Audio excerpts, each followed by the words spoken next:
So here we are, Thursday, March 19th, and we are officially at south of the border, South Carolina. So south of the border is one of these stupid little cheesy tourist attraction type places, kind of like Wall Drugs, where it's a tourist attraction because it's a tourist attraction. Like there's nothing else really here.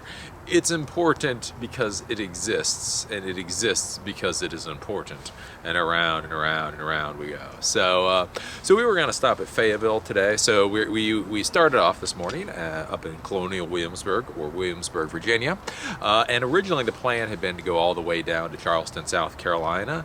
But after I looked at it, and after my first experience with the travel trailer, it's like I don't really know if I want to go 8 or 9 hours in a single day yet.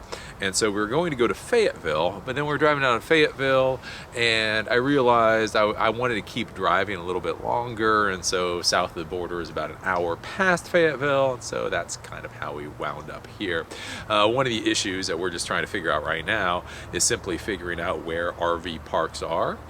Since we're not used to RV parks, we don't really know where they are, and we're not always positive that there's going to be one where we want to be. So we knew there was going to be one in Fayetteville. There's a lot around Fayetteville for whatever reason, but we weren't sure past that. And so my wife and I were talking about south of the border, and we were like, hey, wouldn't that be hilarious if they had an RV park there? And we found out that in fact they do have an RV park, and it's all of about $29 a night. So it's not a bad price. You get full hookups, you get at least 30 amp service for $29 a night. Not a bad deal. And I do have to say that the RV park at south of the border is very good. The RV park at south of the border is very nice. Everything else about south of the border is really quite horrible, to be honest with you. Again, so it's like this weird, like, touristy area for the sake of being a touristy area, and it has all this weird, cheesy stuff, all these really huge statues, and all these goofy things. But the quality of everything here is like really abhorrently bad. You go into the stores, and the stores they have here aren't even really stocked. And it's not that they're not well stocked, they don't really seem stocked enough to be stores. And they have really crappy stuff on the shelves. And tonight, this has been our fourth night out, so I was kind of getting a little tired of potatoes and rice and noodles, and so I told my wife, hey, I'm going to go to the restaurant here because I want a different kind of food. And so I went to the restaurant, and before I left, my wife said, are you really sure? South of the border really doesn't have good food. This is not a place you would go for good food. And I looked at her, I was like, bah, right? I'm a human garbage disposal. I am such an American male. As long as it's close enough to be considered good food, I will eat it. And I have to tell you, I sat down at that restaurant, and that was some of the worst food I've had in an exceptionally long time. We got a bowl of chili that was passable at best. It was like generic canned chili that they reheated, and then they gave me nachos, and I really liked my nachos, and the nachos, I ate like a quarter of them because it was swimming in this weird cheese. It's not even cheesy goo, it's like fake cheesy goo. Oh, it was so horrible. So yeah, so if you are coming through, definitely stop for the RV park. It is very nice. You can see it behind me. This is the RV park. It's all pretty. You got flowering trees and all this. Surprisingly, the RV park is surprisingly nice. Everything else about south of the border is really, really, really, really horrible. But yeah, so but that's where we're at today. As far as dragging the travel trailer along, I was quite happy with dragging the travel trailer along. So this is really the only the third time that I've driven with it. So I drove from where we bought it to our house, up by Baltimore, around the Beltway during rush hour without extended mirrors, and that was absolutely horrible. And then driving from Baltimore down to Colonial Williamsburg wasn't as bad because I got the additional mirrors for it, but was still really hard because there was a lot of traffic around and I wasn't very comfortable with it. But I have to say that today I have gotten much more comfortable with driving the travel trailer. So we drove probably 5.5 hours total today. So we started at 11 o'clock this morning and we went till what did we went to? We went to like 4:30ish, and so we were driving along, and it was pretty good because the big thing like for me at least, is that I have to get comfortable that I know what's happening with the travel trailer. I am very safety, security conscious person. I've seen enough in life to know how badly things can go so quickly if you don't pay attention to what's going on. So I always want to make sure, like with my equipment, whatever my equipment is, I always want to make sure that I know what my equipment's doing. So like when we went from Baltimore to Colonial Williamsburg, I was always looking out my mirrors. I was always looking out my mirrors basically to make sure that the travel trailer, in fact, was staying in lane behind us. You know, it wasn't like zigzagging or wobbling or any of that. So going on the trip today, I've really become much more confident that the travel trailer really does follow the vehicle, and I don't have to worry about it really zigzagging too much out of lane. Every once in a while you could feel where it's like the entire vehicle would kind of go one way or the other, but you start to get the feel for when that's happening. It's not quite so nerve-wracking. So overall, driving it was a lot less stressful today, because now we're going down 95 South. We're south of Richmond, Virginia, and so going south of Richmond, Virginia, it's just there's a lot less traffic down here, so it's a lot easier as far as traffic is concerned, and I also feel just much more comfortable with driving, so that was good. The one thing that I am finding, and that's what people talk about, but it's not as bad as people talk about, people make it out to be this huge thing, is that there really is an effect that when a tractor trailer goes by you and you have you're towing your trailer, that it really does feel like it pulls you in. So there's some kind of like vacuum effect where the travel trailer, when it goes by, you start to your vehicle starts to move into the semi's lane. But again, it's not nearly as bad as people make it out to be. What I have found so far with today is what it seems to be is about when the semi's getting to somewhere around the end of your travel trailer, that's when you'll start to feel the effect. All of a sudden you'll be driving along, and it's just like you start to feel the vehicle, like the vehicle and everything seems to start getting pulled to the left lane, and you look over and you see it's a semi-trailer. But then when the semi-trailer gets to about halfway up your vehicle and trailer combination, then the pressure releases. So it's kind of like, you're driving along, semi comes up, you can feel the pull, then it gets here and there's no pull anymore. So again, that's one of those things, when you first feel it for the first 100 times, it scares the bejesus out of you, because what you're worried is you're scared to death you're gonna keep going in that semi-trailer. But that's not what happens. It pulls you a little bit, it really does. It pulls you like 3 or 4 inches, but then as the semi comes up, that whatever that vacuum thing is releases, and then you're able to get back into your lane. And so overall, like I say, it's not a bad thing. Being down here, I feel very good, feel very confident. As far as the gas mileage though, oh my golly, the people who sold me this RV lied their asses off as far as gas mileage is concerned. Because normally with the Ford Escape, we get like 23-ish miles per gallon, somewhere between 23 to 25, depending on what you're doing. And yeah, we're getting about 10 miles per gallon now. So we were told when we bought the RV, or when we bought the travel trailer, that we would lose about 3 miles per gallon. They said, yeah, well, you get it on the interstate and you lose like 3 miles per gallon. Balls. No. you basically half, at least for the Ford Escape, you literally half your miles per gallon. So we're down to about 10 miles per gallon. And that's the only thing that really kind of irritates me, or is going to get tedious on this trip, is simply you can't go that far when you're only getting 10 miles per gallon, right? So normally with our vehicle, you get somewhere between 250 to 300 miles per gallon, which means you can drive 5 or 6 hours rather reasonably without thinking about it. Well, if you're only getting 10 miles per gallon, it has a 15-gallon tank. So that means I can only go 150 miles. You have to leave some cushion in there so you don't get stranded.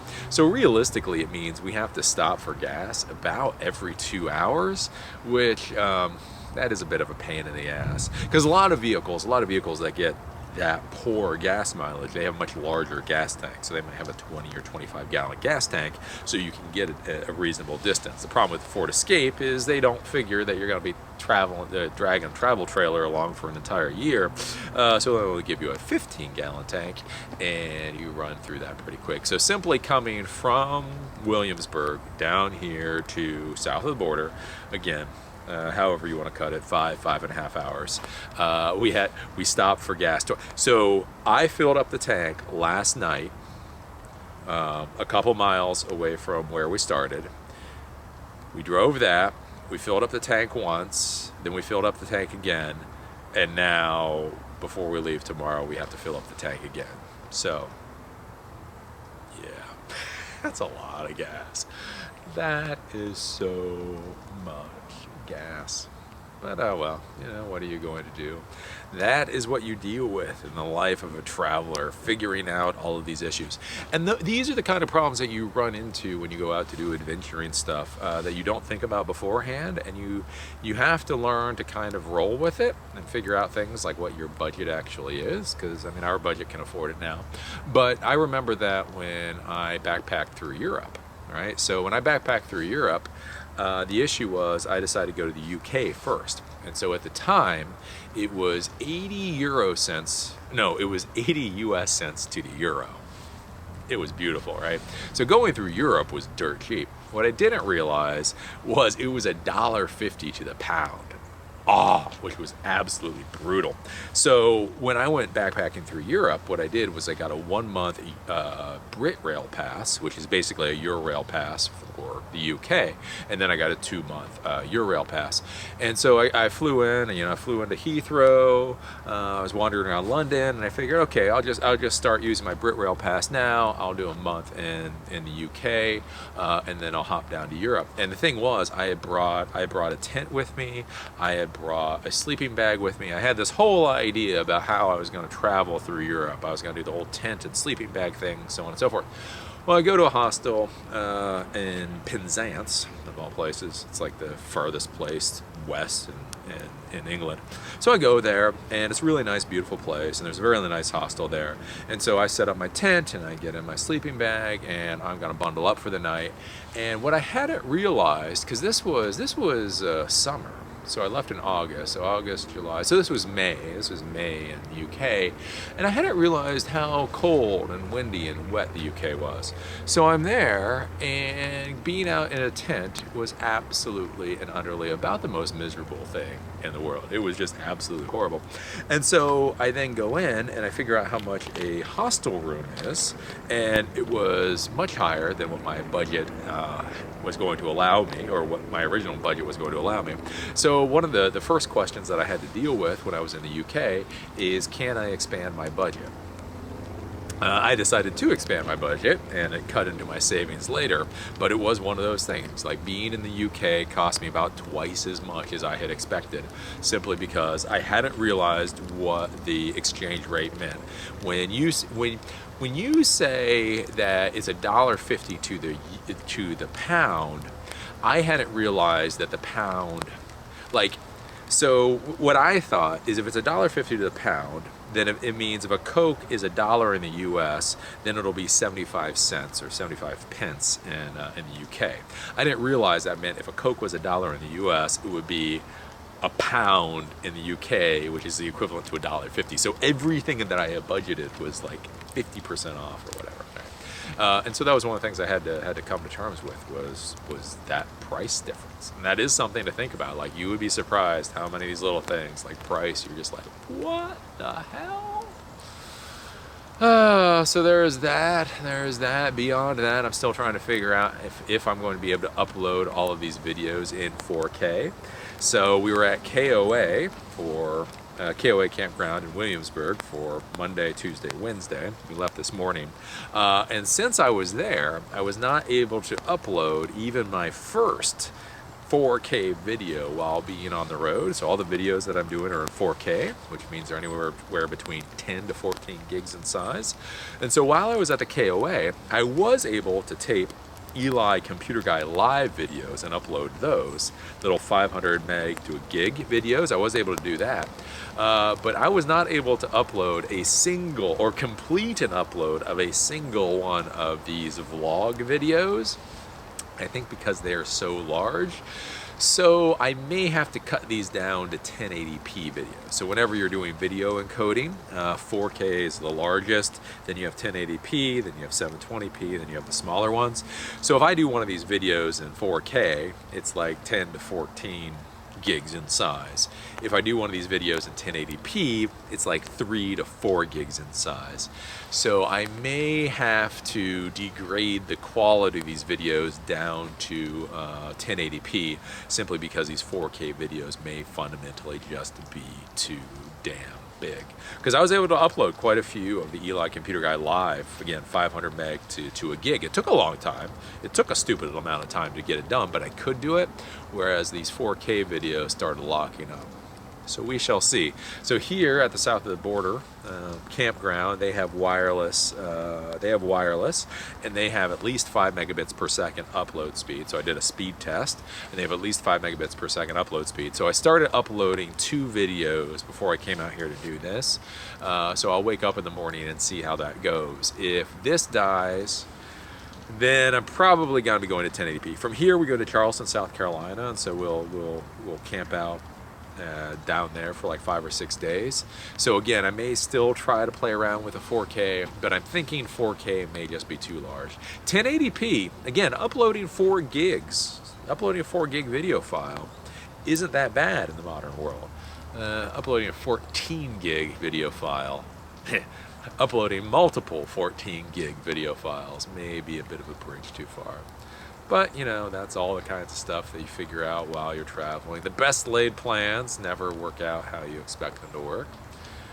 So that's just how it is. So yeah, we're here, south of the border. It's very nice. Again, as I say, if you're coming down 95, definitely, and you need a place to stay, and you have a trailer, definitely think about staying at south of the border for the trailer park. The trailer park is very nice.